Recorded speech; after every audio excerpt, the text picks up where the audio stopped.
मोठ्या पक्षाला सत्ता स्थापनेसाठी बोलावलं पाहिजे असं राऊतांनी म्हटलं आहे। लोकभवनामध्ये लोकभावनेचा आदर केला गेला पाहिजे असं राऊतांनी म्हटलं।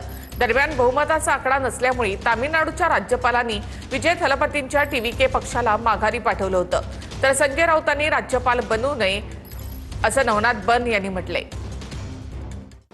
सगळ्यात मोठ्या पक्षाला तुम्ही सरकार स्थापनेसाठी बोलवायलाच पाहिजे असं संविधान सांगतं। आर्लेकर नावाचे जे राज्यपाल आहेत मूळचे गोव्यातले,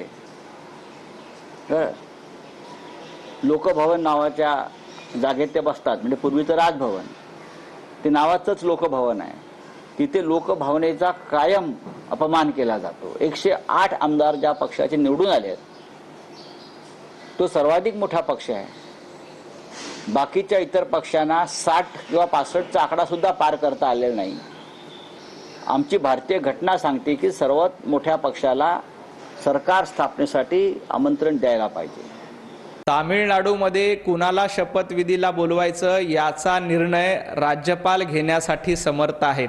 संजय राऊत, तुम्ही राज्यपाल बनू नका। लोकभावनेचा आदर करण्याचं काम राज्यपालांच्या वतीनं निश्चित केलं जाईल। तामिळनाडूमध्ये सरकार गठन होण्यामध्ये या अडचणी येत आहेत। या अडचणी राज्यपाल महोदयांच्याकडून येत आहेत की नाही, पण यांचा बोलवता धनी कोण आहे यावरही चर्चा होईल आणि महाराष्ट्रातील आपल्या देशातील लोक यावरही चर्चा करतील।